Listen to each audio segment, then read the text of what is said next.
Мы только успели привыкнуть к дизайну и технологиям нового поколения китайских автомобилей, как производители снова готовят сюрпризы.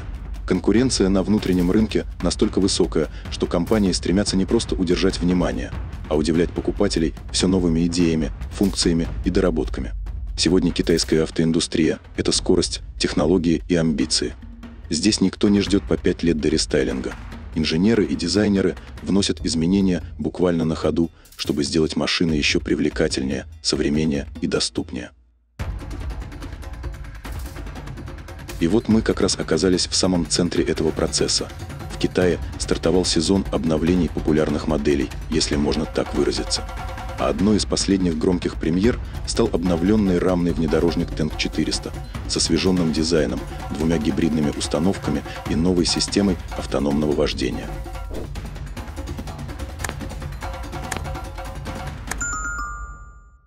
Если смотреть на Tank 400, это довольно интересный кейс в современной китайской автоиндустрии.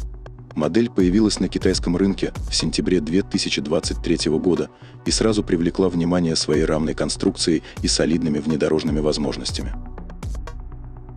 Главным ее козырем стала гибридная установка Hi4T, которая сочетает бензиновый двигатель с электромотором, обеспечивая увеличенный запас хода и улучшенные экологические показатели, что сейчас становится критически важным для китайского рынка. Это позволило Tank 400 конкурировать не только с другими китайскими автомобилями, но и с зарубежными аналогами в сегменте среднеразмерных рамных внедорожников. Модель заняла промежуточное место в линейке бренда, расположившись между Tank 300 и Tank 500. Это позиционирование сделало ее более универсальной, компактнее и маневреннее, чем Tank 500, но при этом более оснащенной, чем Tank 300. По сути, Tank 400 стал той самой золотой серединой, сочетая современные технологии, гибридные решения и классический внедорожный дух. Экстерьер обновленного Tank 400 изменился, но не радикально. Передний бампер получил новый дизайн и аккуратные противотуманные фары, а решетка радиатора теперь обрамлена некрашенным пластиком, добавляя внедорожнику более брутальный вид. На крыше появилась лидар-система – технологичная деталь, которая помогает машине видеть все вокруг и повышает безопасность и удобство вождения. Сзади отличия тоже есть, но они скромные. Новый бампер и исчезнувшая массивная скоба на запасном колесе. Вместо нее аккуратная накладка, которая полностью скрывает только диск, в который встроена камера заднего вида. Силуэт внедорожника остался привычным, но на передних крыльях заметны дополнительные камеры, намекая на прогрессивные возможности. И приятный бонус для любителей необычных цветов кузова. Теперь 400-й можно выбрать в глубоком фиолетовом оттенке. Обновленный внедорожник получил новые размеры. Длина 4964 мм, ширина 1970, высота 1905, а колесная база составляет 2850 мм. По сравнению с дорестайлинговой версией, автомобиль стал чуть короче на 21 мм, шире на 10 и выше на 5 мм. Максимальный клиренс остался прежним – 235 мм, углы въезда и съезда – 33 и 30 градусов соответственно. Производитель заявляет, что Tank 400 способен преодолевать брод глубиной до 800 мм. Внедорожник комплектуется 18-дюймовыми колесными дисками, стандартно, с дорожными шинами, внедорожные будут доступны как опция. И, конечно, рамный характер Tank 400 никуда не делся, прицеп массой до 2,5 тонн для него не проблема.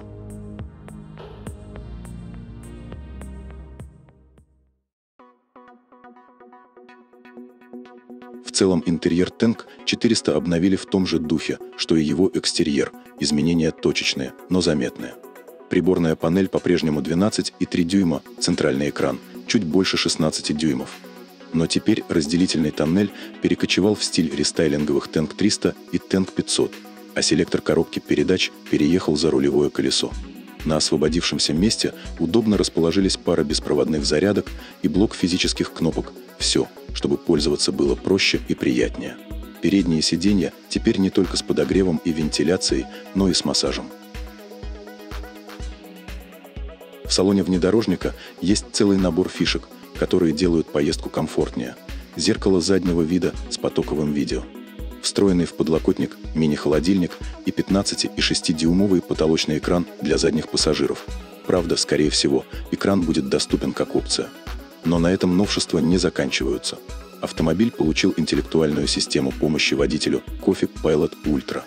За ее работу отвечают новый лидар на крыше и дополнительные камеры на кузове внедорожника.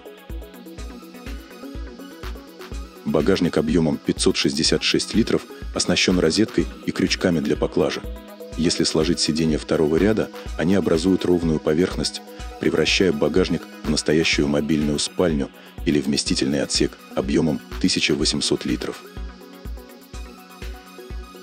Обновленный Tank 400 может быть оснащен одной из двух подзаряжаемых гибридных установок – Hi4T или Hi4Z. Причем Hi4T – более ранняя версия гибрида, а Hi4Z – новая, усовершенствованная технология Great Wall Motor. Она объединяет электромотор и турбированный бензиновый двигатель для большей мощности и эффективности. Обе системы построены по принципу последовательно параллельного гибрида. Электромотор работает как отдельно, так и вместе с ДВС, обеспечивая оптимальную производительность и экономию топлива. Первая система сочетает 2-литровый бензиновый двигатель мощностью 252 силы с электромотором на 163 лошадиных сил. Все это работает через 9-ступенчатый автомат. В сумме система Hi4T развивает 408 сил.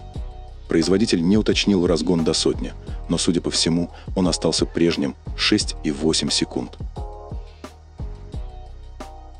В качестве батареи используется аккумулятор емкостью 37 кВт-часа. Он позволяет внедорожнику проехать до 105 км исключительно на электричестве. Средний расход топлива при этом составляет 8,4 литра на 100 км, судя из официальных данных производителя. В свою очередь, силовая установка Hi4Z предлагает более мощную комбинацию. Базовый 2-литровый двигатель на 252 силы получает поддержку сразу от двух электромоторов. Передний выдает 292, задний – 326 сил. Трансмиссия – трехступенчатая коробка DHT, а суммарная мощность всей системы достигает 870 лошадей. Разгон до сотни официально не указан, но с такой комбинацией цифры будут явно быстрее, чем у более крупного Tank 500 с аналогичной установкой, где до первой сотни разгон занимает 4,6 секунды. Емкость аккумулятора составляет 59 кВт-часа, что обеспечивает электрический запас хода более 200 км по китайскому стандарту. Средний расход топлива всего 8,3 литра на 100 км. Что приятно, полный привод доступен во всех версиях. Цены на обновленный 400-й производитель пока не раскрывает, но дебют внедорожника состоится уже в ближайшее время. Для сравнения, нынешняя версия Tank 400 Hi4T стартует от $40 тысяч на родном рынке, что ставит его в прямую конкуренцию с такими моделями, как Leopard 5. Смотря на Tank 400 после модернизации, понимаешь, что современные хардкорные внедорожники – это уже не просто громоздкие машины с квадратным кузовом, которые жрут бензин и дрейфуют по разбитым дорогам. Сегодня они способны вести вас по диким тропам и бездорожью, а в городе выступать надежным партнером, используя передовые системы автономного вождения. В итоге обновленный 400-й стал настоящим воплощением баланса между суровым оффроудом и умным, современным автомобилем для повседневной жизни. Спасибо, что досмотрели до конца видео. Лайк, подписка и комментарий – это ваш маленький, но очень важный вклад в наш канал. А вам ровных дорог, ярких эмоций и чтобы каждый день за рулем приносил удовольствие. До встречи в следующем видео.